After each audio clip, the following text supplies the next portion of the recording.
Welcome, everybody. I'm Rick DiClemente with Star Self Astrology, and tonight is Astrology Unplugged. We're going to be covering several different areas, and I'm sure you're quite aware, even if you're not an astrologer, of how crazy the energies are tonight and this week. And they're really massively energized. I'm going to show you why. The second part is I want to talk about what I told you I wanted to talk about, which is why does a sign have a reputation? What are the pluses and minuses of that reputation? Because frankly, a lot of the reputations that the signs have are true, and a lot of the reputations are not true. So it's called the light side and the shadow side. We're going to talk about that. I've already written a book about it, but we're going to talk about it anyway. Hello, Nika. So that's what's going on. If you've been keeping track, all of these discussions, minus the chart reading at the end, they all appear on my YouTube channel.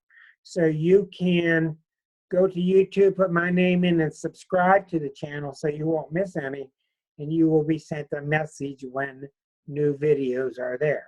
Other notes, I am still open to taking students for a class that is forming. We still have a few seats left. There is no start date on that yet. It will be Tuesday nights at 8 o'clock Eastern. I'm going to get right to work because there's so much happening. I'm going to show you right away why that is. Okay, we're going to share a screen, and I found out a lot about sharing screen and why we have trouble with it by talking with the folks at Zoom. Okay, you should be not seeing it right now. Okay, and let's go here and try this again. Hi, Karen. Hi. Okay, everybody should see where the planets are right now. Is that right, John? You see them? Okay. Now, it went away again. I don't know why. I'm not sure what's causing. I've been trying all week to debug it. Okay, this should be where the planets are now. Now, I am not going to exaggerate, but I'm going to really exaggerate. Okay? In other words, where the planets are outrageous right now. They are. And I think what we're finding, this takes me a long time. As you know, Chiron wasn't discovered till 77. And I'm still trying to figure out what he's like. Well, it really seems, from talking to the greats and reading, it seems like what we've been going through for the last 14 years is because of this little guy here, who I'm going to call her, called Eris. Eris is the goddess of discord, disruption, and there's a lot of good side to her too, but she seems to be heralding in the age of the feminine. There's a lot to be talking about it, and you notice that all this stuff going on with all these planets in Aries, in my lifetime, Eris started at 5 degrees Aries, so it's only gone my whole life from 5 to 22. So it takes 560 years to go around a circle. So I'm starting to plot it, to look at it, study it. There's much to learn.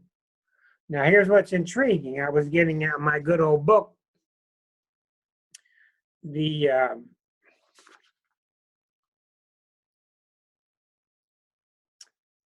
Sabian Symbols, translated by Dane Rudyard. So, in about 3 weeks, Uranus will make its second conjunction. Here's Uranus, and it's going to conjunct with Eris. These are 2 explosive planets, and they're in the sign of Aries. So what I'm calling that, we are having our Arab Spring now. The Arab Spring in the northern Africa, in the Mediterranean, years ago happened in 2010 when Uranus entered a new zodiac in the sign of Aries. New beginnings, revolution. We're going through ours now, and when these two conjunct, they will conjunct around 23 degrees of Aries in about 3 weeks. Briefly, here's what that degree means, because each degree of the zodiac has a meaning of its own. The symbol for it is a pregnant woman in a light summer dress. A pregnant woman in a light summer dress. In the translation, keynote is the word fecundity. And Rudyard goes on to translate that meaning as this: masculine aggressiveness and the woman's desire for fulfillment are integrated and realized. So what you're seeing, beside all this craziness politically, you're seeing the assertion, look at all the rallies, you're seeing the assertion of the feminine principle coming back to be asserted and blended with the masculine. So that's going on, and that's huge, and that's era staking. Look at all this Aries. There are 4 major things going on right now. You got all the Aries, you got all the Pisces here, with the moon coming up in about 3 days. The moon's going to come up and hit the sun and make an eclipse. So we're going to have a solar eclipse at 8 degrees Aries, next to Neptune, next to Chiron. So you've got tremendous first sign Aries, tremendous Pisces. You still got the T-square going to Pluto, and everything is hanging from Jupiter. 4 major themes going on right now. And what I think this means is the following. Yes, it's the revolution. Yes, you see people speaking out. Yes, people are angry. Yes, people are asserting themselves with the government and other places. Yes, all kind of things are threatening. But at the same time, the Pisces stuff. Pisces, as you know, is the opposite of all the Aries stuff. Aries stuff is assert yourself. Pisces stuff is let it flow, include it. Aries stuff is assert your ego. Pisces is move the ego out of the way. So I think what that means is that we need to keep in mind that as we start to assert ourselves, we need to keep in mind that there's not an enemy out there.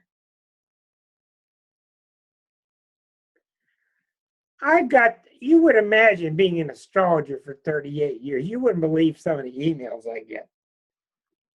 I got a suggestion from a person today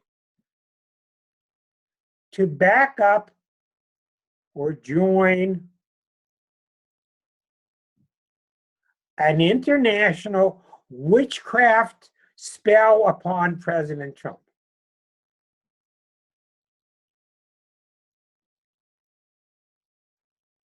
And I thought to myself, what hypocrites. You're telling people all the time, don't conclude us with dark witchcraft. We're light witchcraft. We're not dark. Well, that's what I call dark. So I just deleted it. I wanted nothing to do with it. I sent a statement back saying, no way. That's not the way you deal with what's going on now. Is everybody lighting black candles? I threw a guy off my show in '82. He was on my show in Belair Wheeling area. He was a warlock, and he wanted to light black candles after people. I said, let me show you to the door where I keep my black candles. So anyhow, with all this Aries and all this Pisces, I think we got to really keep in mind here that this revolution that's happening needs to be done sanely. We can't keep up this nasty fight. I know you're all hearing all these unbelievably racist things that are happening, terrible things that are happening. We need to prevail not only to bring forth human rights, but we need to do it in a sensible way. And I think you're going to see that, but at first, there's this tendency to want to fight. And I think that's one of the problems in the country now is we're trying to find out who's been messing with us. Let's go kill them. And I don't think that's the story. It's a bigger story. So I think we got to blend the Aries and the Pisces. And Liza and I have done a lot of studying of people who have a lot of Aries in their chart and a lot of Pisces in the chart, including Einstein, including some of the great authors, Ram Dass. They can end up being remarkable people because they got that early innocent Aries energy, which is so adventurous and unfettered. They got all the Pisces wisdom of the ages, and they can end up being really, really blended very well. You will see in tonight's discussion, mixing the early energies with the late energies is not a simple matter. So anyhow, there's a lot of Aries going on. You're going to see a lot of people upset. But what we want to stop, you've seen two little kids fighting. What do they do when they fight? They get down, they put their head down, and they swing their fists as fast as they can. They don't even hit anything. We got to come out of that posture. That's not what's going on now. We have disagreements. We've got to stand up and come to some kind of sane compromise.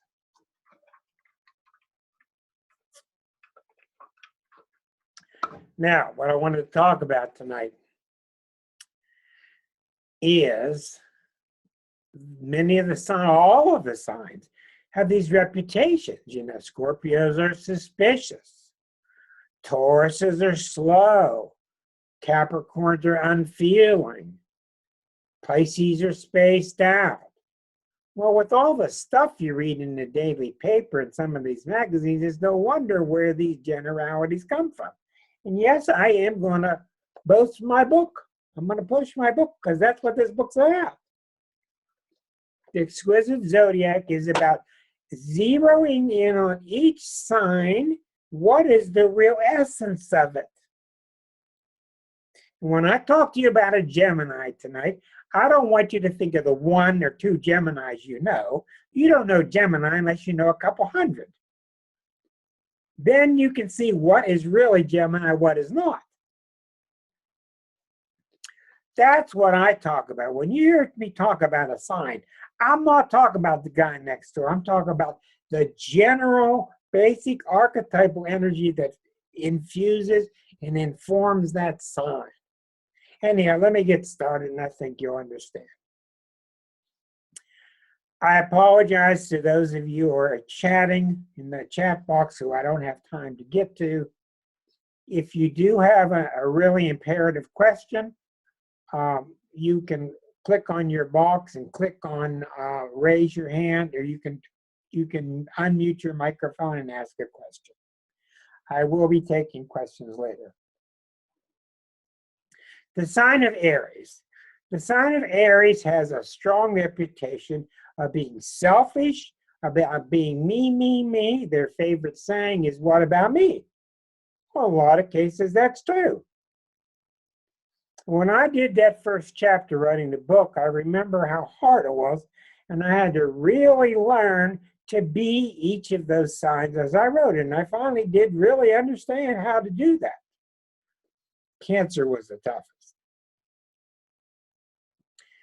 You have to understand that when you come out of the nothingness, every sign comes out of the stage before it. Every sign comes out of the stage before it.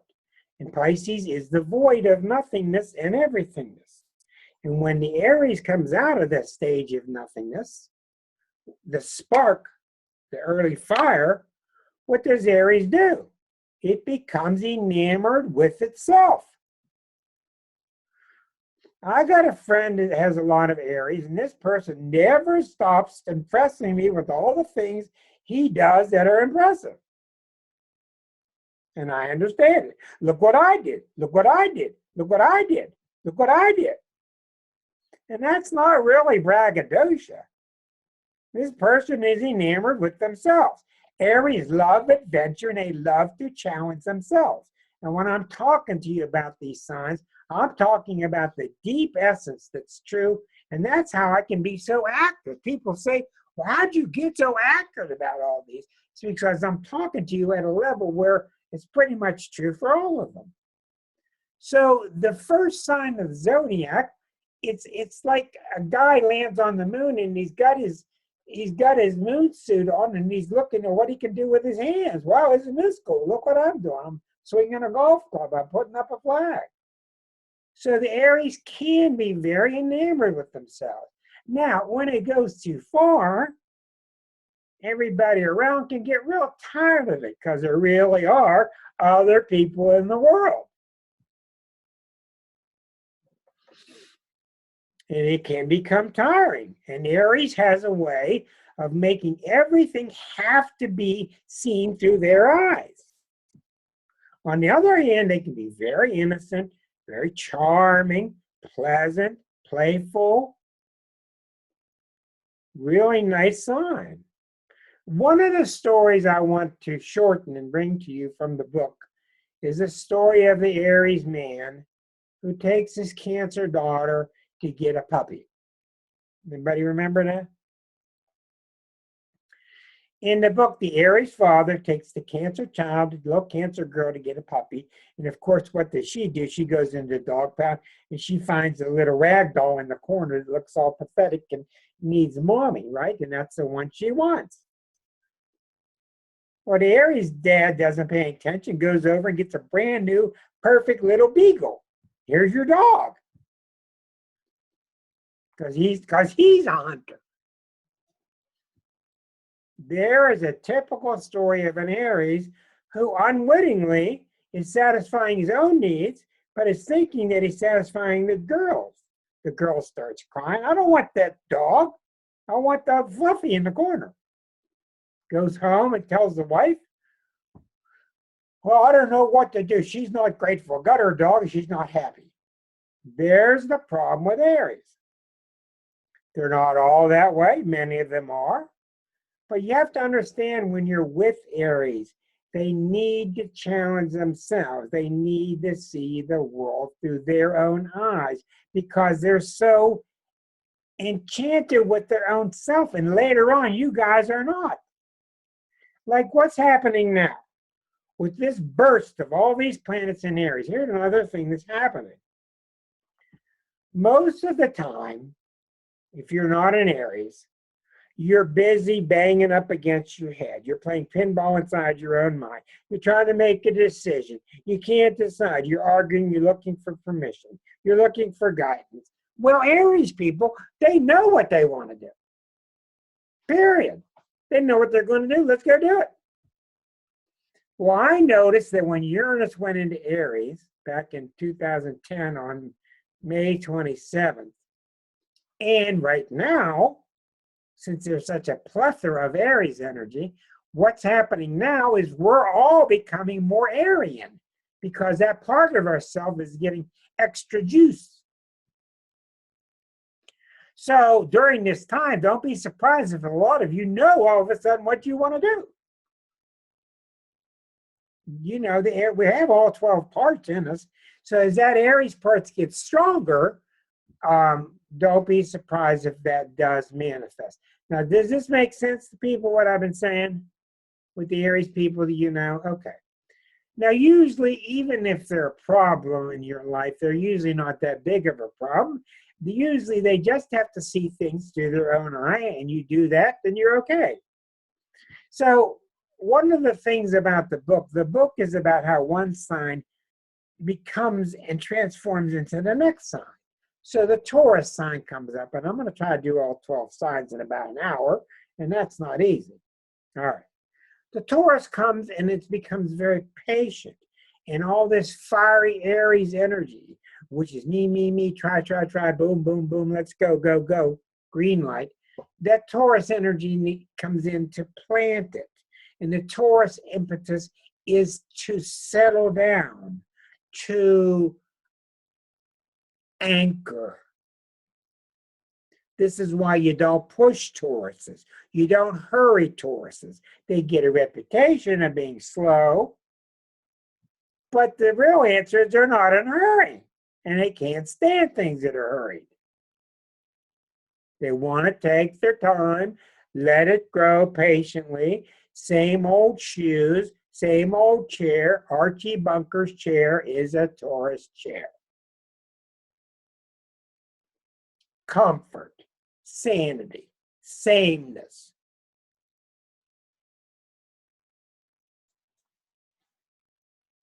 They need down the perfect description of the Taurus is the hobbit with his pipe and his furry feet by the fire. And he's got the round door and he's got the garden and he's got his tea or she, and they're just really happy. And just leave them alone. That's the way they are. Yeah, you're going to have a hard time moving them. Yeah, they could be beyond stubborn. In many Taurus cases, many, get this. I'm not making this up. This is from interviewing many, many people. In many Taurus's case, they have no way of seeing your point of view. I have two Tauruses right in front of me who that's not true for, but many Tauruses, they do not have the ability to see your point of view. You are either wrong or you're real wrong.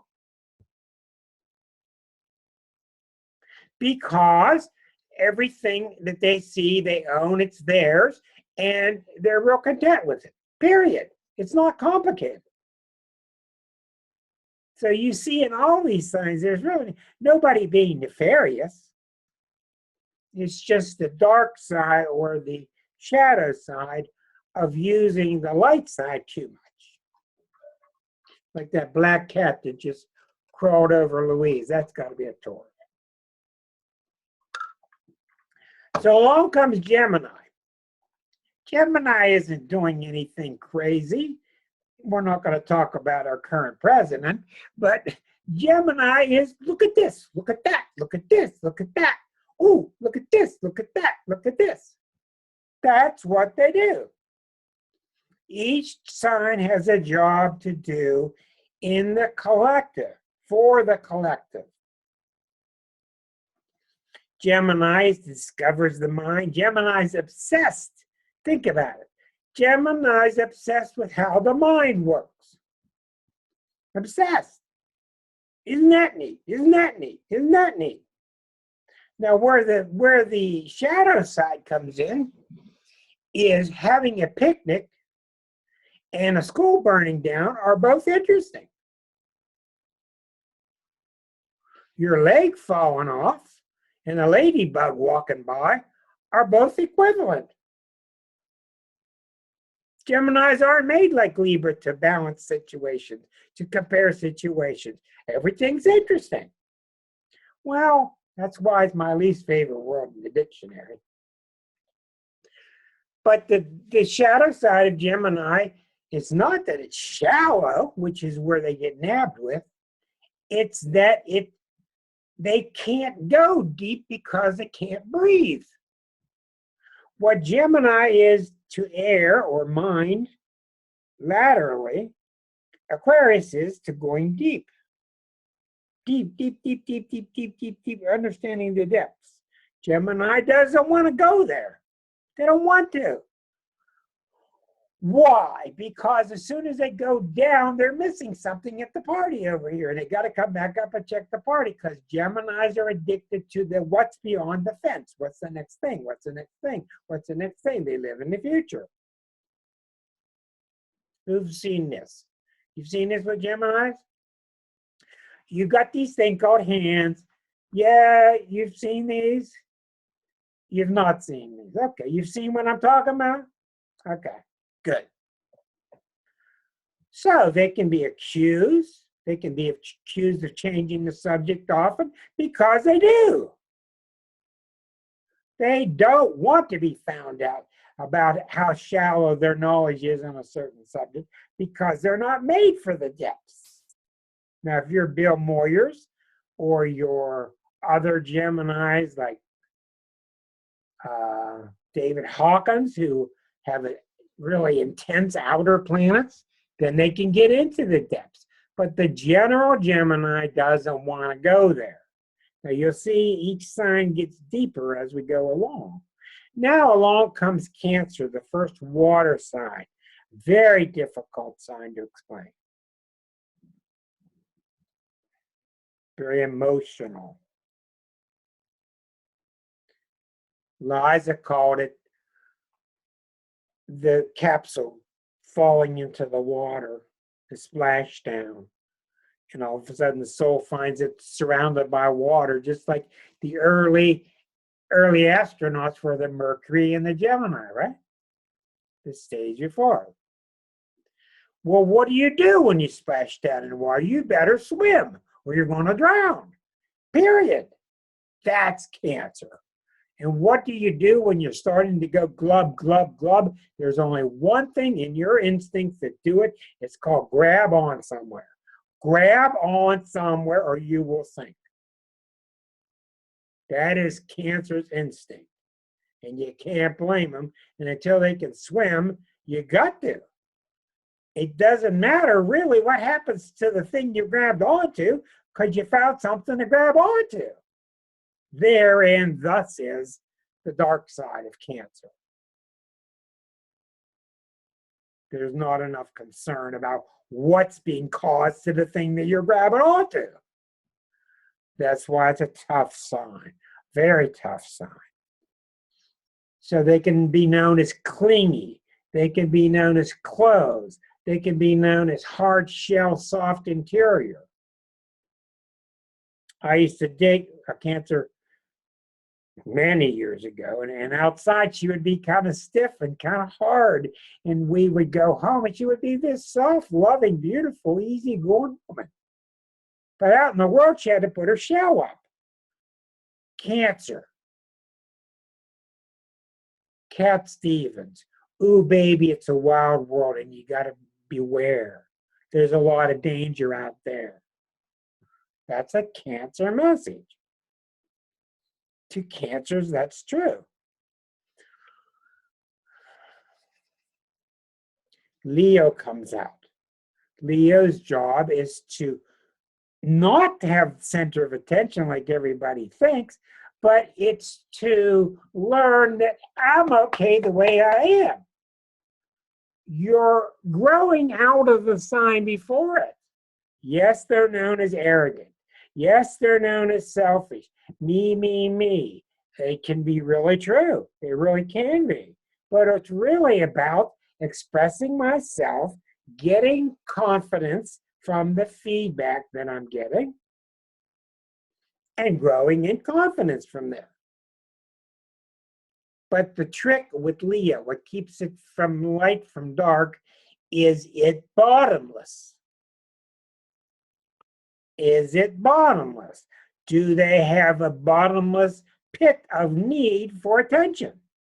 And when they get into that, then you got trouble.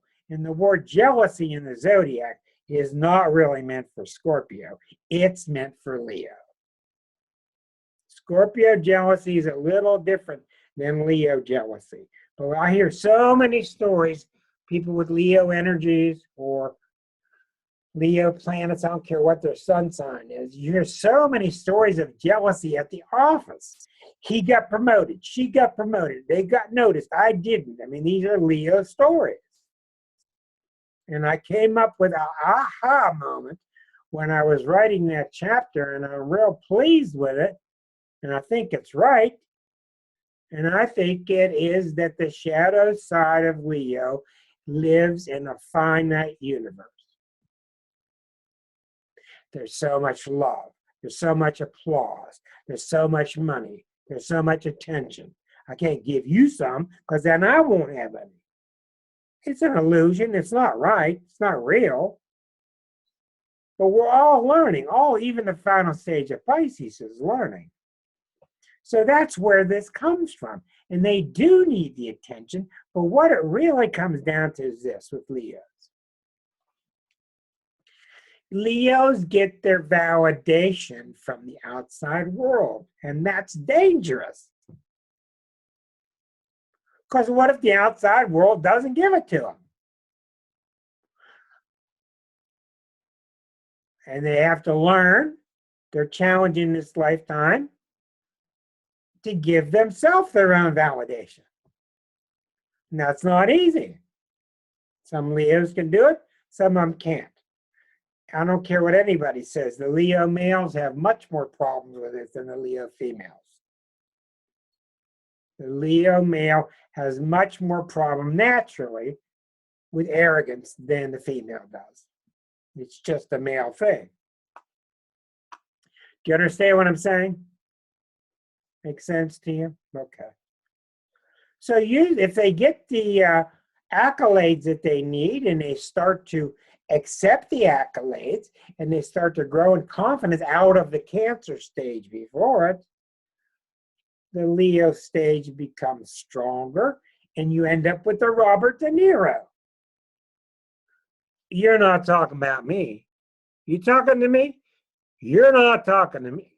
You talking to me? That's how De Niro delivered that line. That's the Leo statement. That's the Leo confidence. Their gift is, it ain't you, Rick. You're not wrong. It must be them. That's their gift. And it can really go too far. Because then you end up with Barry Bonds and they're never wrong. Ever. You going to get that? Okay. Get a sip here. But this is where it comes from. Every sign's so misunderstood. And boy, don't you think this kind of lesson would be good in first grade? But boy, people would flip out if you're teaching this devil worship.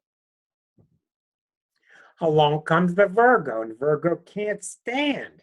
Another thing about the signs that's covered in the book. By the way, the book is for sale on my website, but on my website, you can get it for free.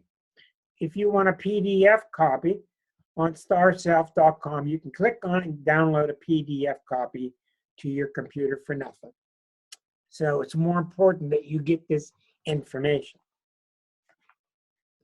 So the Virgo comes along, and the Virgo can't stand the arrogance and the lampshade on the head of the Leo. And if anybody knows Virgo, Virgo's about, I'm embarrassed. Don't embarrass me. Don't make a scene. I don't want the limelight on me. I want to be in the background. Very heavy-duty sign. Very misunderstood sign. Unappreciated sign, Virgo. Excellent sign. Powerful sign.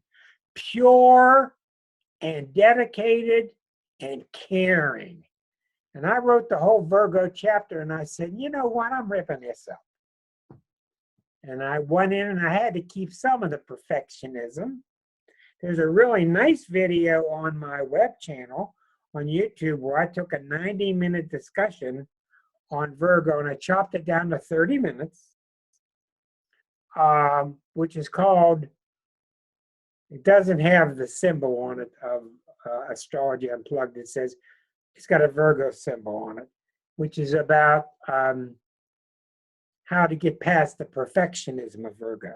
So I knew in rewriting the chapter that perfectionism is still a part, but I rather was tilted by the two words caring and purity. That's what Virgos do. They care. They stay extra hours. They work hard. They don't want applause. They don't want to be noted. They care, and they won't tell you this, but they can't stand working with somebody that doesn't care. They're too humble to say anything, because most Virgos will not be outwardly critical, but they're criticizing inside. Because their mind, why do a half-assed job? They can't understand it. Well, Virgos are obsessed with being graded how well they do something. They're not like Leo, they're different. So in the Virgo stage, what can happen, what's so dangerous, the dark side, shadow side, is they can grade themselves by not allowing any emotion.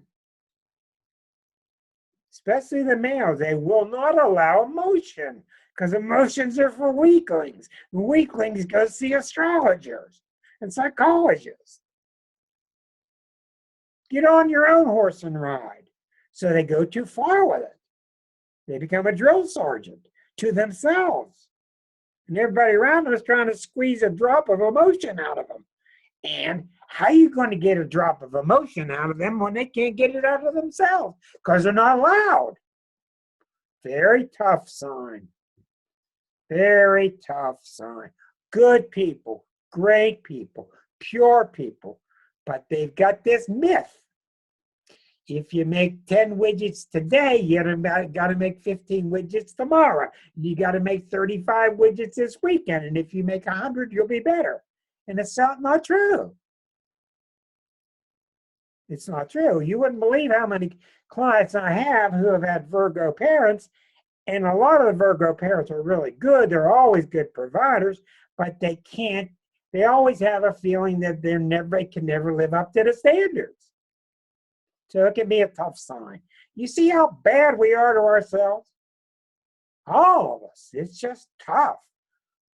That's why you should understand the basis of all 12 signs, because then you can understand, let alone having your own chart done, understanding your mixture of energies anyhow.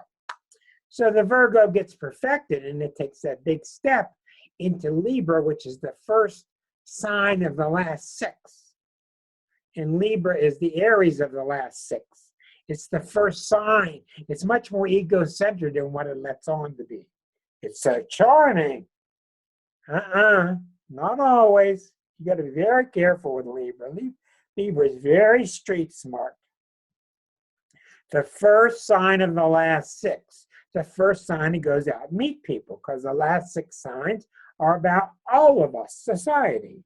So Libra gets its identity through having a partner. It is a misnomer that Libra is the sign of relationships. The real sign of relationships is next. That's Scorpio. And the reason I say that Libra is not the sign of relationships is you will see with analysis over the years, through doing hundreds of charts, you will see how fast a Libra gets over one relationship and joins another one. It's really, really, really common. Now, some Libras are wonderful, and they're beautiful partners, and they're great people, and they're smooth, and they're intelligent, and they can make tremendous partners like Lennon did with McCartney. But a lot of Libras are addicted to being married as opposed to the actual marriage to the person. But it all depends on many things. A lot of Libras have a lot of Scorpio energy in their chart. So you want, in all your charts, you don't want too much of one thing. You want a blend of things.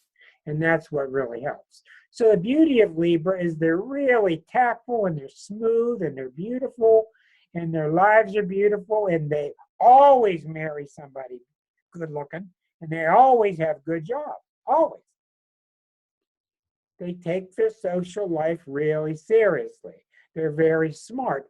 But you have to avoid the south side. You have to avoid the shadow side. And that's where the misnomer of the scales comes in. You ask anybody, they'll say the scales means balance and harmony. And in my opinion, that's not what they mean. The Libra is really good with balance and with harmony, yes, but the scales are about comparison.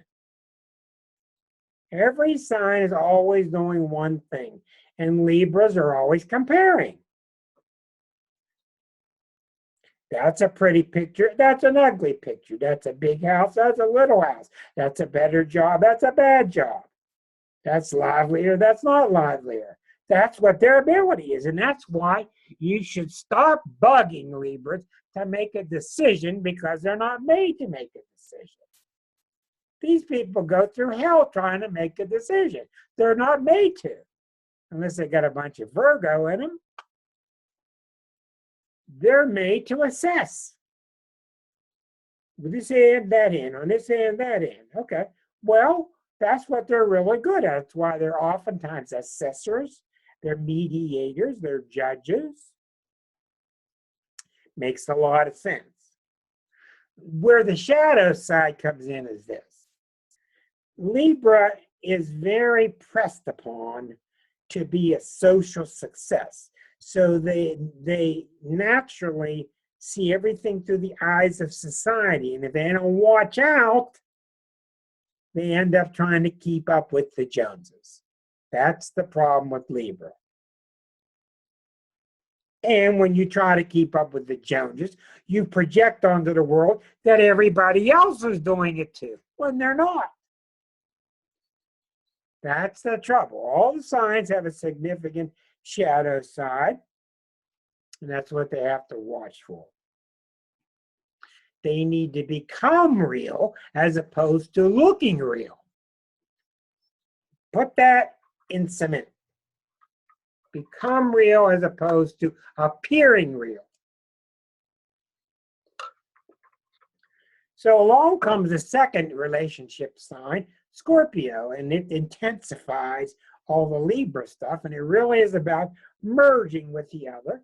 And it really is about, you heard all the wonderful lyrics of Neil Young, almost haunting lyrics of Neil Young and Joni Mitchell. Deep, deep, passionate merger with the other. And what 90% of our songs through history are about love and getting together, or sorry that you didn't get together.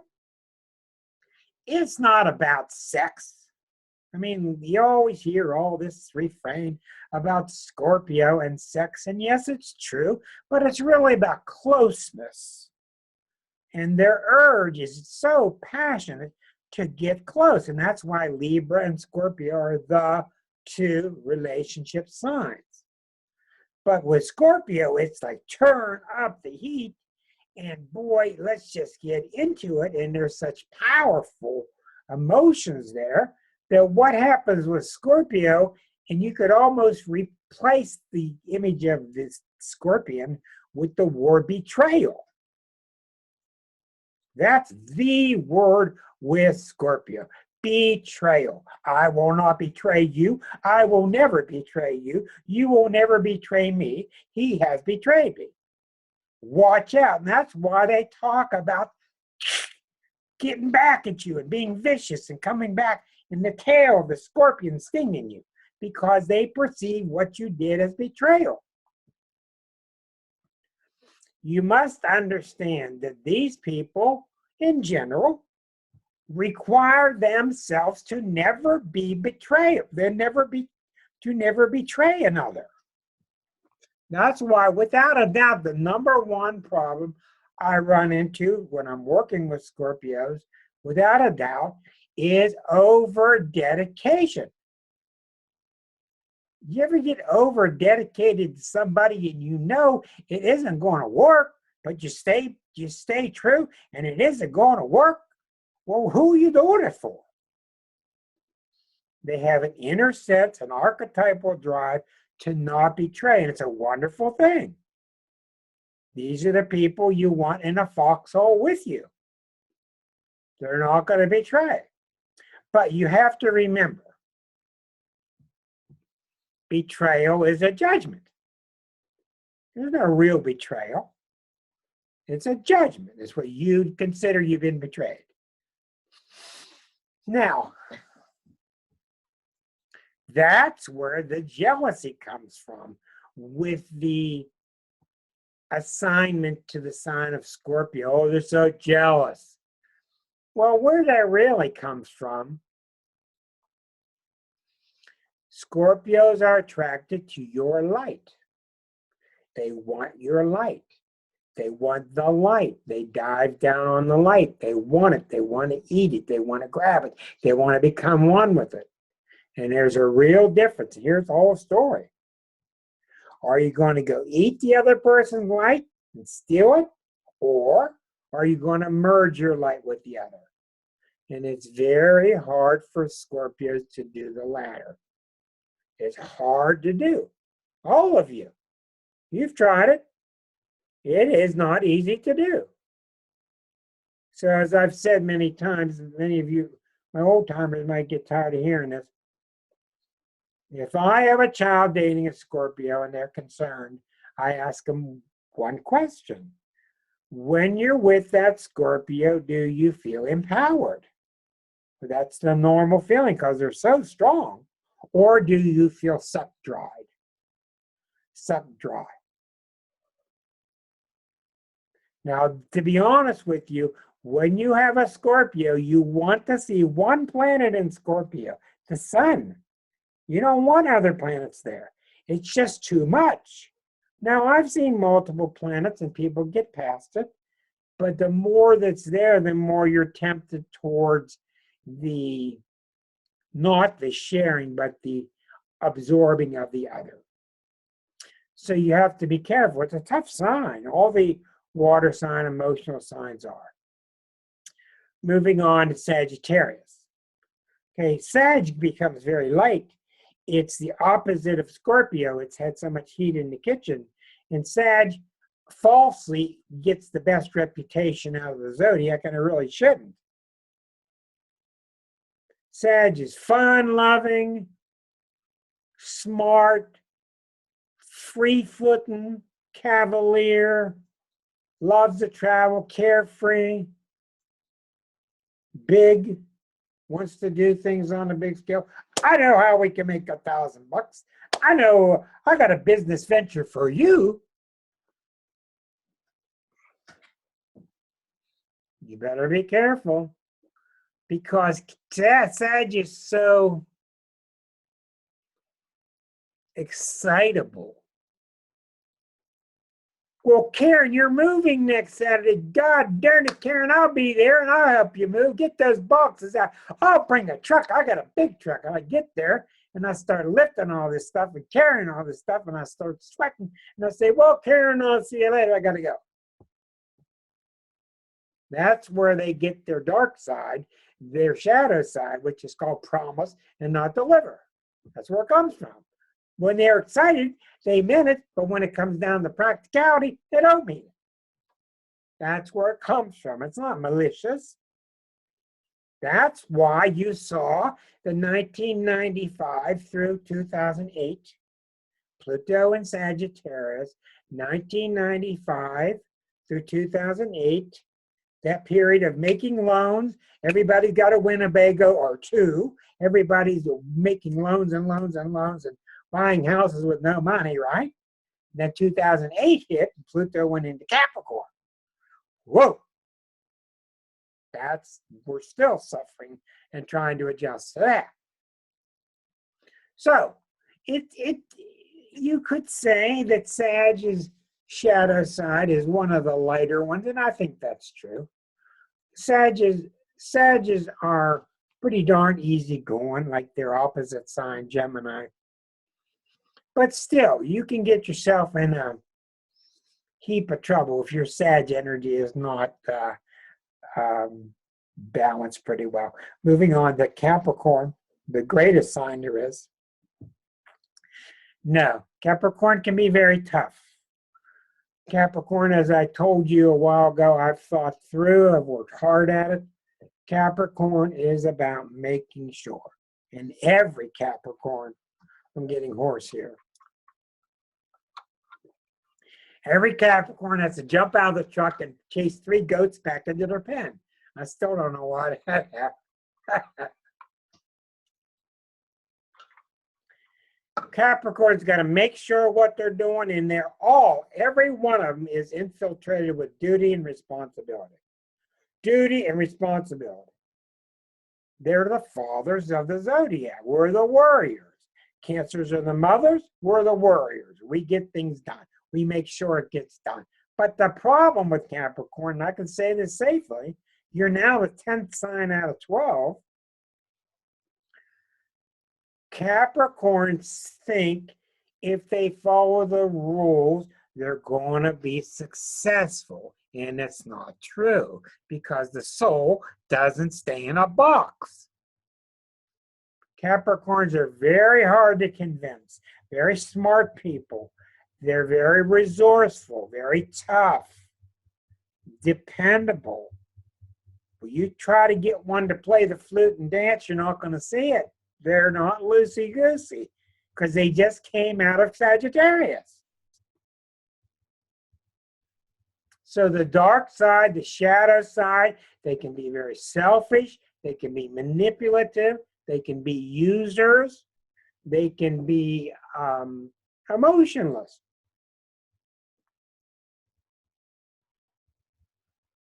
Well, similar to Virgo, Capricorns don't have an easy time with their own emotions. When you can't have emotions, you got trouble. Why do you think the feminine has to rise now to save the planet? It's nothing magical. The male race is not allowed to have emotions. You don't say that. You don't do that. The males go hunt the mammoth. The females stay in the cave and bring up the kids. Well, division of labor made a lot of sense.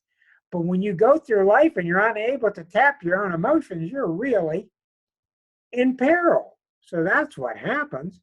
So the Capricorns have to learn to loosen up. They have to learn to allow that Sagittarius part to come through them. And they have to learn to break the rules and go outside the box and be more inventive, which is where the next sign comes in of Aquarius. Talk about breaking rules. The 11th sign Aquarius is all about wonderful people, very tolerant people, very free, but a little bit aloof. Very rare to even see them because they won't bother telling you what their sun sign is because they're not concerned with any of that stuff. They're concerned with their own thing. They get obsessed with the smallest thing. They get obsessed with fields of archaeology, and they get obsessed with the environment, and wonderfully marvelous people. And if you ever look up the word friend in the dictionary, it says see Aquarius. I mean, you know what a jive friend is like. I'm talking about what a real friend is like. That's Aquarius. You haven't seen them 30 years, and you see them, and they finish the next sentence like you haven't missed a beat in 30 years. Wonderful sign, very tolerant, very accepting of other people. And they don't have much of a dark side, but their shadow side is they can be kind of aloof, and they can be kind of distant. And that's because they're so afraid of being grabbed, corralled, limited. Two signs that can't stand being limited are both air signs, Gemini and Aquarius. They can't. I work for one, it's spot on. They have an unusual, abnormal fear of being corralled.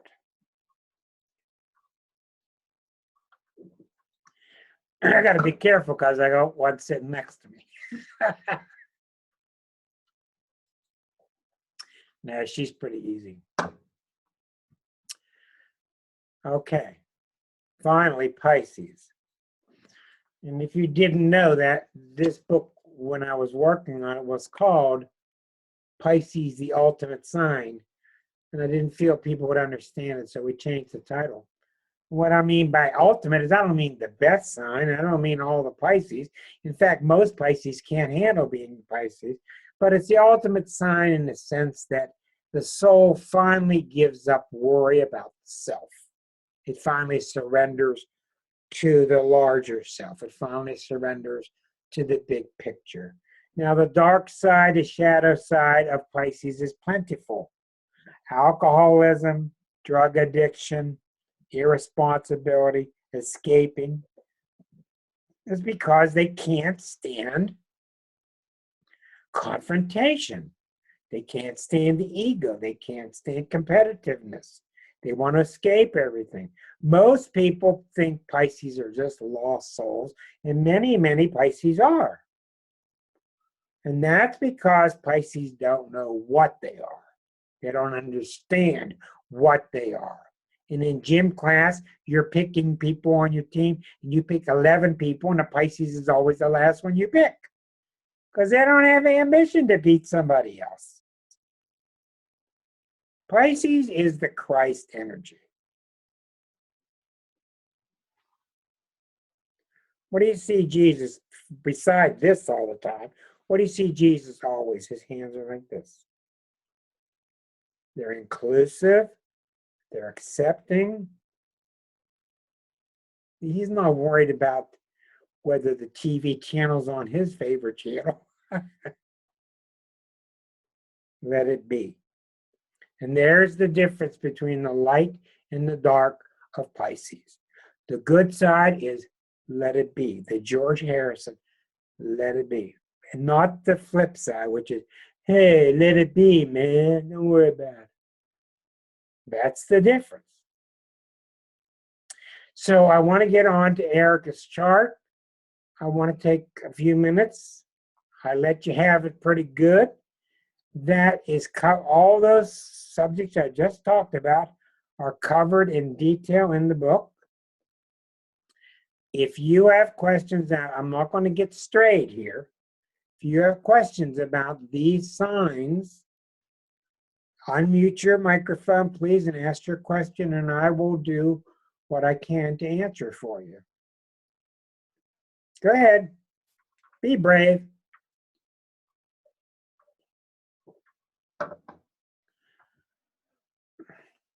Come on, Suzanne. I can see it stirring in your brain there. Sure. My dad my dad was a Sagittarius. I'm sorry, there's a train coming by. That's okay. Oh, that's all right. And he was so Sagittarius. He built a boat in the garage, and we went to Florida and spent the whole summer and fall in Florida on the boat. Who builds a boat in their garage? A Sagittarius would. Sagittarius answer is why not? Let's do it. Let's do it. Let's do it. And that's why everybody loves the Sagittarian. And that's one reason Trump is getting away with what he's doing. Trump has a moon in Sag, and he's got this kind of sense of, hey, I make you a good deal. Hey, that's why they're known as a used car salesman. So they've got that positive of not worrying about it. Let's go do it.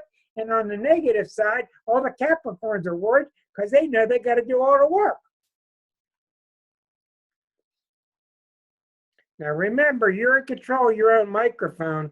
So if you want to be heard, you need to unmute yourself before you ask a question. Yes, anybody else? Hello, Rick. Yes. This is Sandy. Hi, Sandy. I got a question for you regarding getting different signs together to work together. Yeah. I mean, you don't want all the same signs working together. No. It would not. It would. So when you're trying to get a group of people together or working together, I'm sure certain people should be in sort of certain positions, maybe, or there's no doubt. Yeah. I mean, is there sort of like a, I know of the three sisters. If you're a gardener, there's these three plants that grow well together. Are there signs that work well together? See, that's the problem, Sandy, is people have no idea how much you've been programmed to identify with your sun sign. Tonight, I was not talking about sun signs. I was talking about the essence of each sign. And for instance, you could hire a Leo and put them in a position that's real creative, and then Leo may have a bunch of Virgo in him and doesn't want to go there. That's why you need an astrologer. All HR people should be excellent and skilled with astrology, because you can have a Libra who's very Aries-like. My brother was Pisces. He had a bunch of Aries. So you can't tell by the sun sign. You have to have your chart done by somebody who's qualified. See, in my chart, I am Capricorn. I have a lot of Aquarius. I have a lot of Pisces, a lot of Libra. I have energies you wouldn't guess because they're not Capricornian. It's the same with all of you. Now, just the fact that all of you are showing up on this show proves to me you're all Uranian, which is the ruler of Aquarius. You got to have a lot of Aquarius or you wouldn't stay tuned to this kind of show, because this is an Aquarian type of subject. Aquarius is all about higher mind and what are the implications. So your question is well received. It's just you can't do it by sun sign. Any other question? I'm going to get on to, did she leave us? Where's Alexi? Erica, I'm sorry. I hope she's with us because I'm not doing her chart if she isn't. You with us, Erica? There you are. Okay. Okay. Yes, Erica, go ahead with your question. So, can you make a generalization that all the fire signs are more egotistical, and all the Yeah. earth signs are a certain way, and Yeah, I think that's pretty much true. You got to remember that it doesn't take much in the chart to change that. But in general, the fire signs are more ego-centered. There's no doubt. They're always right. And of course, it's not everybody you meet. But in general, yes. The earth signs are more agitated with people who are restless. They're more agitated when they can't stop and get things done. Yes. The air signs definitely are people that love to be at the party having a good discussion. You show them an interesting documentary. They love ideas. Yes. The water signs, yes. They're the emotional ones that want to hold the babies. Yeah. In general. But I'm going to really caution you. You really need to learn these pieces.